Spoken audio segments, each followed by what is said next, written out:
사도신경으로 우리의 신앙을 하나님께 고백하겠습니다. 나는 전능하신 아버지 하나님 천지의 창조주를 믿습니다. 나는 그의 유일하신 아들 우리 주 예수 그리스도를 믿습니다. 그는 성령으로 잉태되어 동정녀 마리아에게서 나시고 본디오 빌라도에게 고난을 받아 십자가에 못 박혀 죽으시고 장사된 지 사흘 만에 죽은 자 가운데서 다시 살아나셨으며 하늘에 오르시어 전능하신 아버지 하나님 우편에 앉아 계시다가 거기로부터 살아있는 자와 죽은 자를 심판하러 오십니다. 나는 성령을 믿으며 거룩한 공교회와 성도의 교제와 죄를 용서받는 것과 몸의 부활과 영생을 믿습니다. 아멘. 이 시간 함께 찬송가 213장 함께 찬양하시겠습니다. 찬송가 213장 함께 찬양하시겠습니다.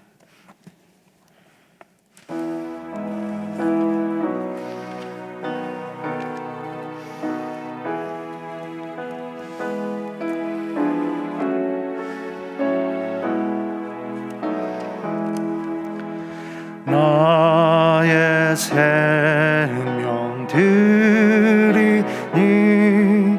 주여 받아 주셔서 세상 살아갈 동안 찬송하게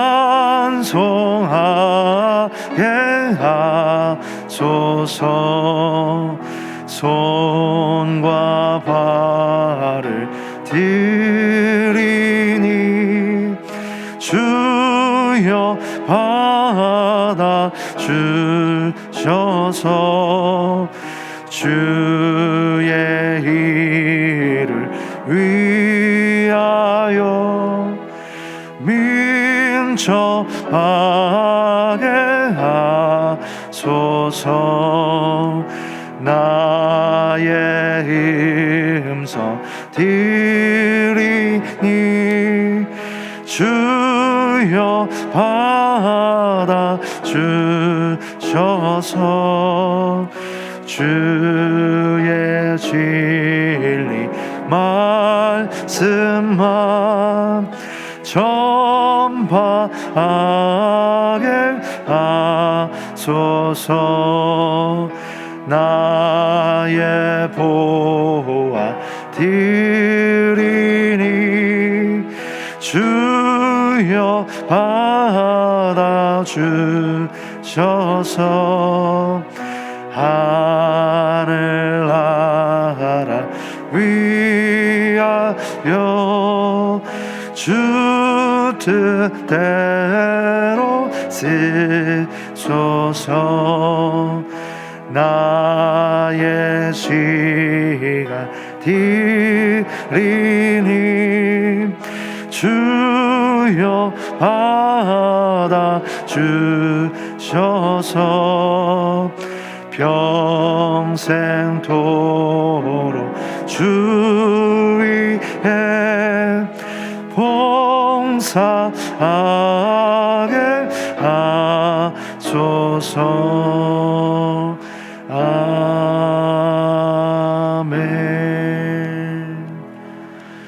오늘 우리에게 주시는 하나님의 말씀은 누가복음 7장 36절에서 50절까지의 말씀입니다. 누가복음 7장 36절에서 50절까지의 말씀 한 절씩 교독하고 마지막 들은 합독하도록 하겠습니다. 한 바리새인이 예수께 자기와 함께 잡수시기를 청하니 이에 바리새인의 집에 들어가 앉으셨을 때에 그 동네에 죄를 지은 한 여자가 있어 예수께서 바리새인의 집에 앉아 계심을 알고 향유 담은 옥합을 가지고 와서 예수의 뒤로 그 발 곁에 서서 울며 눈물로 그 발을 적시고 자기 머리털로 닦고 그 발에 입 맞추고 향유를 부으니 예수를 청한 바리새인이 그것을 보고 마음에 이르되 이 사람이 만일 선지자라면 자기를 만지는 이 여자가 누구며 어떠한 자 곧 죄인인 줄을 알았으리라 하거늘. 예수께서 대답하여 이르시되 시몬아 내가 내게 이를 말이 있다 하시니 그가 이르되 선생님 말씀하소서. 이르시되 빚 주는 사람에게 빚진 자가 둘이 있어 하나는 500데나리온을 졌고 하나는 50데나리온을 줬는데 갚을 것이 없으므로 둘 다 탕감하여 주었으니 둘 중에 누가 그를 더 사랑하겠느냐? 시몬이 대답하여 이르되 내 생각에는 많이 탕감받은 자이니이다. 이르시되 내 판단이 옳다 하시고 그 여자를 돌아보시며 시몬에게 이르시되 이 여자를 보느냐? 내가 내 집에 들어올 때 너는 내게 물 씻을 물도 주지 아니하였으되 이 여자는 눈물로 내 발을 적시고 그 머리털로 닦았으며 너는 내게 입맞추지 아니하였으되 그는 내가 들어올 때로부터 내 발이 입맞추기를 그치지 아니하였으며 너는 내 머리에 감람류도 붓지 아니하였으되 그는 향유를 내 발에 부었느니라. 이러므로 내가 내게 말하노니 그의 많은 죄가 사하여졌도다. 이는 그의 사랑함이 많음이라. 사함을 받은 일이 적은 자는 적게 사랑하느니라. 이에 여자에게 이르시되 내 죄 사함을 받았느니라 하시니 함께 앉아 있는 자들이 속으로 말하되 이가 누구이기에 죄도 사하는가 하더라. 예수께서 여자에게 이르시되 내 믿음이 너를 구원하였으니 평안히 가라 하시니라. 아멘. 기도하겠습니다. 좋으신 아버지 하나님, 은혜를 감사합니다. 지난 간밤에도 저희들을 주님 품 안에서 편히 쉬게 해주시고 또 이 새벽에도 저희들을 주 앞에 불러주시면 감사합니다. 물을 떠난 고기가 살 수 없음 같이 저희가 주의 은혜가 없이는 한순간도 살 수 없음을 고백합니다. 이 새벽에도 말씀과 기도 가운데 저희들을 만나주시며 주의 성령으로 충만케 하여 주시옵소서. 이 새벽에도 감사의 예물을 올려드립니다. 또 1,000번째 예물과 11조 성교 또 주일원금 주님께 드립니다. 하나님 아버지, 믿음으로 순종으로 감사로 드리는 예물을 주님께서 기뻐 받으시며 약속하신 하늘의 복과 땅의 복으로 충만하게 채워 주옵소서. 주의 은혜로 종의 가정들을 형통케 해주시며 그 자녀들을 축복하여 주시옵소서. 예수님의 이름으로 축복하며 기도하옵나이다. 아멘. 이 새벽에도 주의 은혜와 축복이 함께 하시기를 축원합니다. 오늘 그 본문의 사건은 이제 우리 예수 믿는 사람들이 잘 아는 사건입니다. 그런데 잘 알기 때문에 또 이 본문의 사건을 피상적으로 이해하는 것들이 많이 있습니다. 오늘 본문의 사건의 주인공은 보통은 목사님들이 설교할 때 이 여인을 강조하죠. 예수님 발에 향유를 부은 여인의 모습을 많이 강조합니다. 그러나 사실 이 본문의 사건의 주인은 바리새인 시몬입니다. 이 바리새인 시몬을 위해서 이 사건이 기록이 되어져 있는 것이고 또 우리에게 얘기를 해주고 있는 것입니다. 그래서 여러분들이 본문을 읽으실 때 이제 관점을 조금 바꾸셔서 성경을 보시면 여러분들이 더 훨씬 도움이 되실 것입니다. 늘 말씀을 드리지만 한국교회 성도들은 성경을 직접 보는 훈련이 안 돼 있어요. 그래서 신앙생활을 그렇게 오래 해도 성경 한번 통독하지 않은 분들이 의외로 많아요. 의외로 많습니다. 그러다 보니까는 성경을 읽고 신앙생활을 하지 않고 듣고 신앙생활을 합니다. 듣는 것도 열심히 들을까요? 반쯤은 졸고 듣잖아요. 그러다 보니까는 신앙에 편견이 많습니다. 성경을 정확하게 아는 분, 정확하게 알지 못하는 경우가 많고 성경 본문을 볼 때에 설교를 통해서만 그 설교는 많은 내용 중에 한 부분을 설교하는 거예요. 저도 주일날 여러분에게 마태복음 강의를 하지만 마태복음 그 본문을 다 다루지 못합니다. 그 짧은 설교 시간에 그 얘기를 하기 때문에 그 본문에서 어떤 한 부분을 강조할 수밖에 없죠. 그렇기 때문에 설교만 가지고 여러분들이 신앙생활을 하시게 되면은 성경의 말씀들을 한쪽 부분만 여러분들이 보시게 되고 그러다 보면은 이제 본문에 대한 편견이 생깁니다. 편견이 생기셔서 여러분들이 성경을 부분적으로 알면서도 다 알고 있는 것처럼 착각을 하게 되고요. 그다음은 신앙의 균형이 깨집니다. 그래서 우리 한국교회 신자들이 그렇게 열심히 있는 신앙생활을 하는데도 사람들에게 칭찬받지 못하는 이유가 여러 가지 원인 중에서 하나가 이제 그런 부분들이 있습니다. 그래서 가능하면 여러분들이 성경을 읽고 묵상하시면 좋고요. 사실 이 새벽기도도 일단 나오시는 게 대단해요. 여러분 나오시는 거 칭찬합니다. 제가 나오시는 것도 대단하지만 여러분들이 와서 제가 이 30분 이내에 모든 걸 다 끝내요. 시작부터 맞추는 것까지. 근데 이 본문을 그렇게 간단하게 다룰 수 있는 문제가 아닙니다. 그래서 여러분들이 사실은 제일 좋은 방법은 여러분들이 먼저 오늘 아침에 오시기 전에 본문을 읽고 오시는 거예요. 본문을 읽고 오시는 거고 여러분들이 먼저 한번 묵상을 한번 해보시는 거죠. 그리고 이제 아침에 와서 저하고 같이 말씀을 들으면서 목사님은 어떻게 본문을 묵상하셨는가 하는 걸 여러분들이 같이 나눠보시고 또 끝나고 돌아가셔서 여러분들이 다시 한번 또 본문을 또 여러분들이 묵상을 해보시고 성경을 읽어보시고 이렇게 하시면 여러분들이 훨씬 더 효과적으로 여러분들이 신앙생활을 할 수 있습니다. 그렇게 해서 한번 보시면 좋겠다는 생각이 듭니다.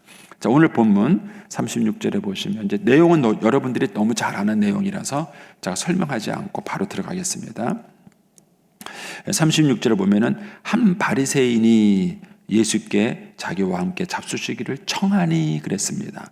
이 사람의 이름은 40절에 가시면 예수께 대답하여 이르시되 시몬아 이렇게 말하죠. 그러니까 이 사람의 이름은 시몬이에요. 예수님의 제자 가운데도 시몬이 있죠. 누굽니까? 베드로예요.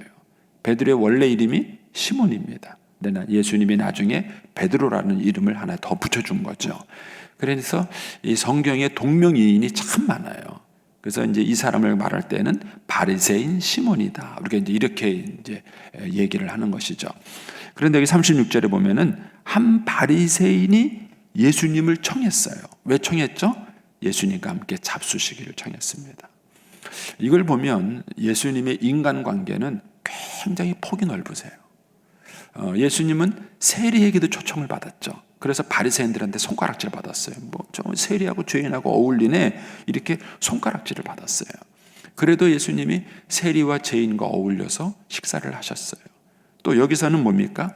바리새인이에요. 예수님은 바리새인들을 되게 책망을 많이 했습니다. 화 있을진저 바리새인들이요. 그래서 예수님이 정말 독하게 책망한 사람은 바리새인밖에 없어요. 그런데도 불구하고 그 바리새인이 초청을 하면 그 집에 가서 뭐예요? 식사를 하셨어요. 이걸 보면 예수님의 대인관계의 폭은 굉장히 넓었습니다.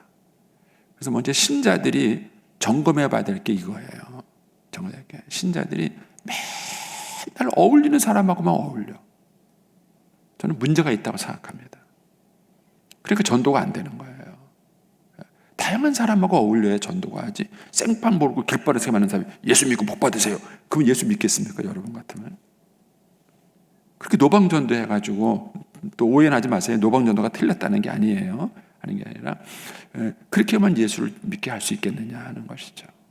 오랫동안 만나고 사귀고 식사도 하고 그러고 하다가 야, 너 내가 믿는 예수를 너 믿어라. 이렇게 복음을 전하면서 우리가 예수를 믿게 하는 것이죠. 그래서 예수 믿는 사람들이 일단 우리 한국교회 신자들이 좀 고쳐야 될 게 뭐냐면은 대인관계의 폭이 너무 단순해요. 너무 단순해요. 맨날 만나는 사람만 만나는 거예요. 근데 예수님은 죄인도 만나시고 바리새인도 만나시고 그 예수님이 만나는 그런 그 사람들의 대인관계의 폭은 굉장히 넓었어요.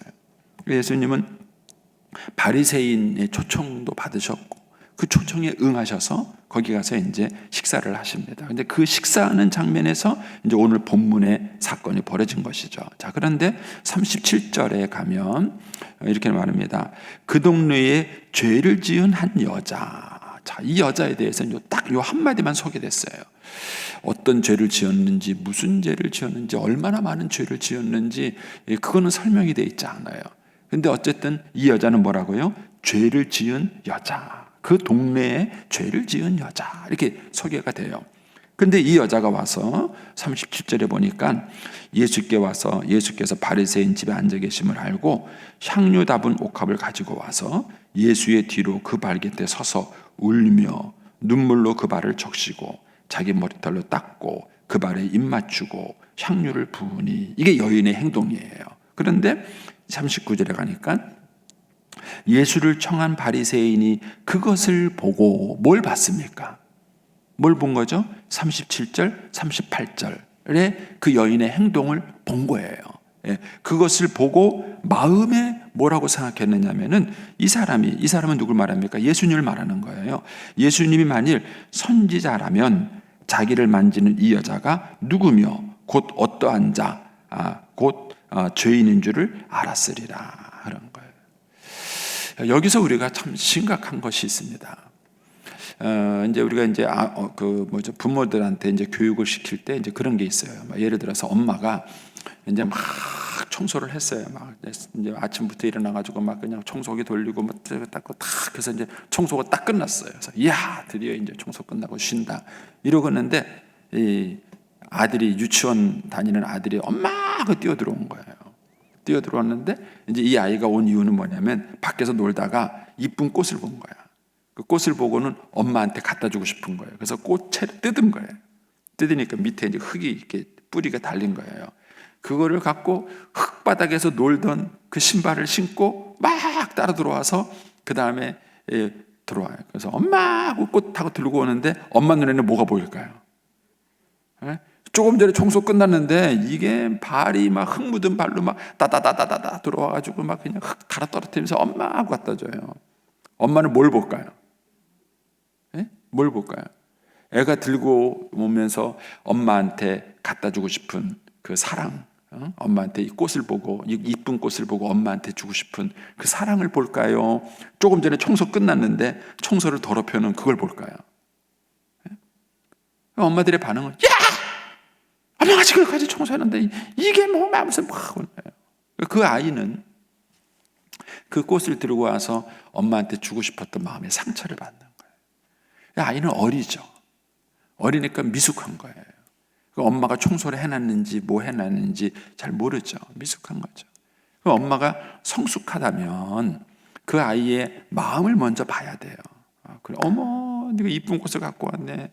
놀다가 네가 엄마 생각이 났구나. 너무 고마워. 그런데 엄마가 조금 전에 청소해놨는데 네가 이렇게 써 있잖아. 네가 저 바깥에서 엄마를 불러줬으면 더 좋았을 텐데. 이렇게 말하면은 아이도 이해를 하게 되겠죠. 그러면서 아이의 믿음과 생각도 성숙을 할 거예요. 자, 그런데 이 바리새인 시몬은요, 이 여자의 행동을 딱 봤을 때 뭘로 봤냐면 죄인인 여자네, 죄인이 예수님을 만지네 이렇게만 본 거예요. 근데 예수님은 어떻게 봤죠? 이 여자가 예수님을 사랑한다고 본 거예요. 예수님은 이 여인의 모든 행동을 여인의 사랑으로 본 거예요. 저는 이제 우리 한국교회 신자가 예전에 밖에 나가서 남편이요 들어와요. 술 잔뜩 먹고 취해 들어와요. 들어오다 부인 생각이 났어요.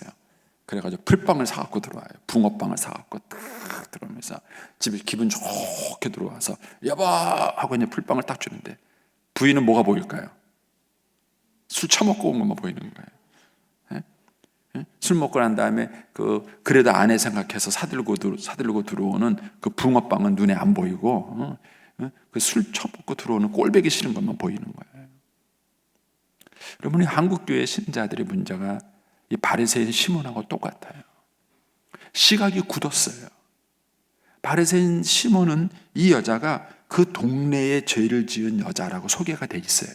누구든지 다 아는 거예요. 그러니까 그 여자를 봤을 때 죄인으로 낙인을 찍어 놓은 거예요. 죄인, 상대 못할 사람, 딱 낙인을 찍어 놓고 처음부터 분류를 해버리는 거예요. 분류를 딱 해버리고 너는 죄인 하고 딱 버려요. 이 여자에게도 잘한 행동이 있고 못한 행동이 있어요. 근데 예수님은 그 여인의 잘한 행동을 보는 거예요. 예수님을 향한 그 사랑을 보는 거예요. 그런데 딱 분류를 해놓고 너는 죄인. 바리새인 시몬은 이 여자의 마음, 이 여자가 정말 예수님께 어떤 중심을 가지고 다가왔는지 그거는 눈에 안 보이는 거예요. 그냥 죄인하고 딱 분류해버려요. 저는 그래서 그렇게 열심히 기도하는 여집사님의 남편이 왜 예수 안 믿는지를 제가 아는 거예요. 술 먹는 남편을 보면서 어휴 저 나쁜 놈, 죄인 아예 가로밖에 내놓는 거예요. 그 남편도 잘하는 게 있다고요. 그 남편도 아내를 사랑하는 게 있다고요. 나름 그 남편도 아내를 위해서 뭔가 하는 게 있어요. 근데 아내는 다 꼴보기 싫은 거예요. 교회는 나왔으면 되는데 교회는 안 나오고 맨날 술이나 처먹고 그러니까는 그 아내를, 그 남편을 볼 때마다 시각이 굳어 있는 거예요. 한쪽 눈으로 탁 시각이 굳어가지고 그 남편이 잘하는 건 하나도 눈에 안 들어와요. 사사건건 다 화가 나고 못나고 부족하고 그렇게만 보이는 거예요. 그러니 그 남편이 얼마나 상처를 받겠습니까? 그러니 전도가 되겠습니까? 그러고 난 다음에 당신 교회 나오라 그러면은 교회를 나가겠냐는 거예요. 여러분, 이런 면에서 우리 예수 믿는 사람들이 너무 율법적인 태도로 굳어져 있지 않는가를 봐야 됩니다. 사람을 대할 때 그냥 편견 없이 대할 수 있도록 노력을 해야 되는데, 그 사람을 대할 때 이미 자기 마음속에 분류를 해보는 거예요. 이 여자는 죄인, 이런 사람 한 거예요. 너는 예수님을 만지면 안 돼. 이렇게 탁 해놓은 것입니다. 그래서 신앙생활을 오래 하고 열심히 한 사람 가운데 이런 현상이 많아요. 그러다 보니까는 한국교회 신자들이 일반인들한테 봤을 때에는 그렇게 썩 존경스러워 보이지 않는 것입니다. 예수 믿는 사람 정말 매력 있네. 저 사람 정말 좋다. 나도 정말 저 사람처럼 되고 싶다. 이런 어떤 매력이 자꾸 있어야 되는데 그런 모습들이 부족하다는 것이죠. 근데 예수님은 이 여인을 알았어요. 저는 참 감동을 받아요. 예수님의 보면서. 자, 여인이 한 행동은 뭐죠? 여인의 한 행동은 37절, 38절이에요. 그렇죠? 이 37절, 38절이 이 여인이 한 행동인데, 이 여인이 한 행동을 보고 39절에 바리새인은 그렇게 해석을 한 거예요. 만져서는 안 될 여자가 어디 망측하게 예수님께 와서 예수님 몸에 손을 댔는가? 그리고 예수님은 어떻게 저런 인간이 자기 몸에 손대는 것을 가만히 내버려 뒀는가? 이렇게 말하면서 굉장히 비판적으로 본 거예요. 이 여자의 행동을 굉장히 비판적으로 본 것입니다. 그런데 예수님은 어떻게 하셨죠? 44절에 가시면 그 여자를 돌아보시며 시몬에게 이르시되 이 여자를 보느냐?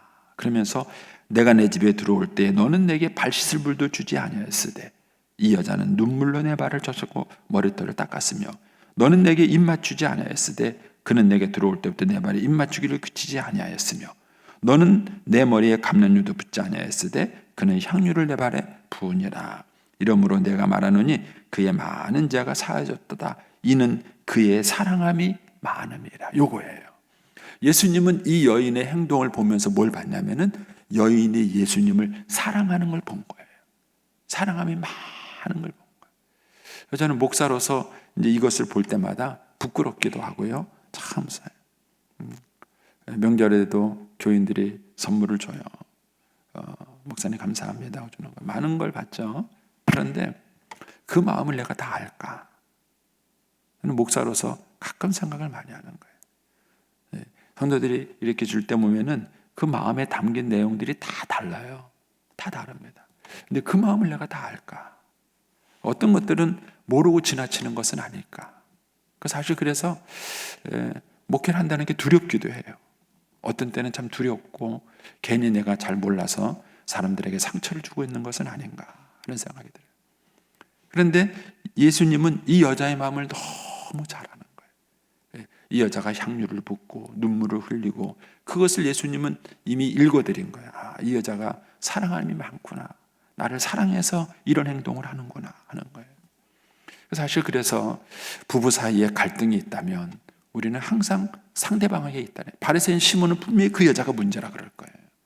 그 여자가 틀렸다 그럴 거예요. 근데 예수님은 그 여자가 문제가 아니라 그 여자를 바라보는 너의 시각이 문제라는 거예요. 너의 시각이 문제라는 것입니다. 그래서 이런 면에서 우리가 어떤 사람을 바라볼 때 어떤 눈을 가지고 어떤 시각을 가지고 보는가. 예수님처럼 정말 그 마음속에 담겨진 것을 보겠는가. 아마 이제 살림을 오래 몇십 년 하신 그 시어머니 눈에 며느리가 살림하는 것은 참 허점이 많을 거예요. 그런데 그 허점 많은 것을 보는지 아니면 그 미숙한 며느리가 그래도 시댁에 와서 뭐라도 하려고 그러고 그냥 긴장된 마음을 가지고 막 하려는 그 마음을 보는지 그런 거예요. 그러니까 그 중심을 볼 수 있는 눈이 있어요. 며느리가 막 뭘 하는데 참 미숙하고 막 그렇게 해도 어머님이 그 마음을 알고 에휴 너 그렇지 많이 긴장도 되고 어렵지 하면서 만약에 그 마음을 읽어줄 수 있다면, 네? 역시 믿는 어머님이 다르다 이런 얘기를 하지 않겠어요? 근데 똑같이 그냥 마음은 보지 못하고 그냥 야! 막 이런 식으로 그냥 확 구박을 하면 그 어머님이 예수 믿는다 그러는데 대체 예수 믿는 시어머니가 뭐가 다른지를 그들은 느낄 수가 없는 것입니다. 저는 이걸 보면 예수님은 참 그 여인의 그 마음을 중심을 읽어드린 것입니다. 자, 그러면서 사실 이 이야기의 핵심은 어디에 있느냐면요 40절에 있습니다. 40절에 예수께서 대답하여 이르시되 시몬아 내가 내게 이를 말이 있다. 예수님은 여인만 사랑한 게 아니에요. 시몬도 사랑하셨어요. 저는 이게 너무 멋있어요. 예수님은 이 시몬도 사랑하셔서 그렇게 말해요. 시몬아 내가 내게 이를 말이 있다. 그러면서 선생님 말씀하십시오. 무슨 얘기 하시려고 그래요? 이렇게 얘기를 하니까 예수님이 이르시되 빚지는 자에게 빚진 자 둘이 있어서 하나는 500데나리를 줬고 하나는 50데나리를 줬는데 갚을 것이 없어서 둘 다 탕감하여 줬으니 이 둘 중에 누가 더 그를 사랑하겠느냐. 시몬 대답해 내 생각에는 많이 탕감받은 자나이다. 그래 내 판단이 옳다. 이러면서 예수님은 이 사건을 가지고 시몬을 가르치셨어요. 비판하고 책망하고 정죄한 게 아니에요. 시몬을 일깨워 주신 거예요. 일깨워 주신 거예요. 저는 이걸 보면서 참 예수님이 참 대단하시다 하는 거예요.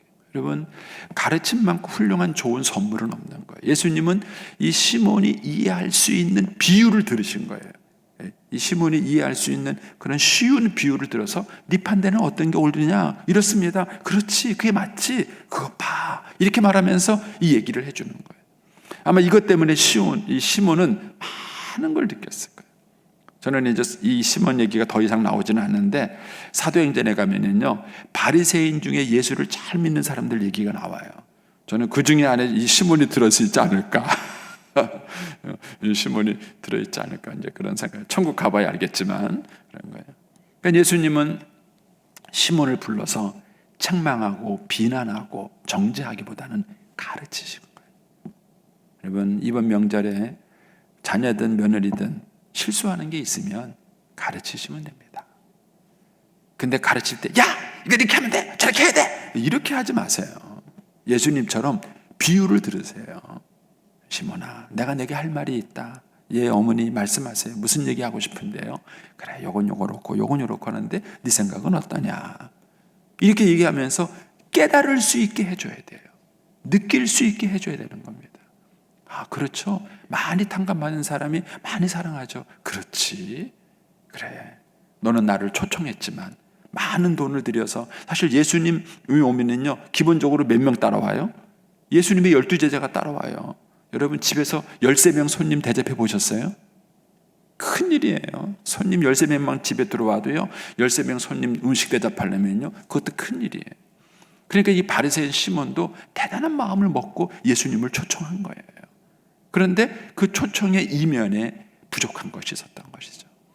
그런데 예수님은 그것을 비난하거나 정죄하지 않았어요.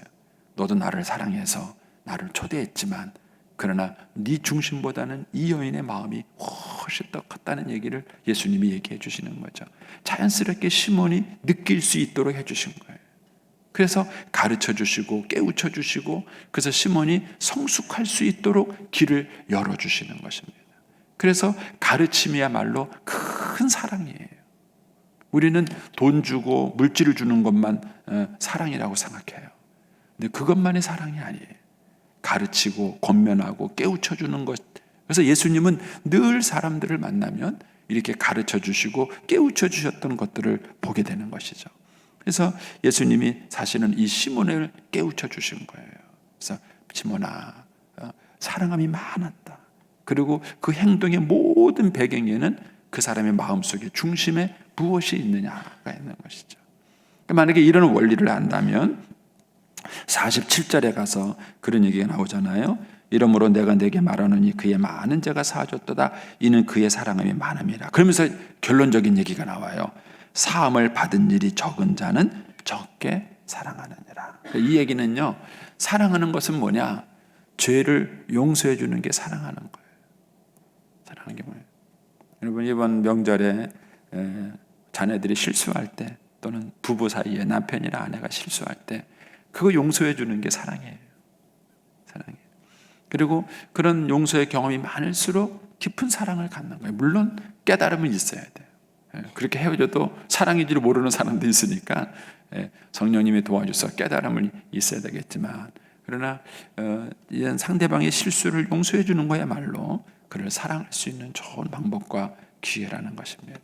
이런 면에서 여러분들이 오늘 본문 사건을 한번 잘 묵상해 보시고 저와 여러분도 예수님처럼 멋진 그런 신앙의 모습으로 살았으면 좋겠습니다.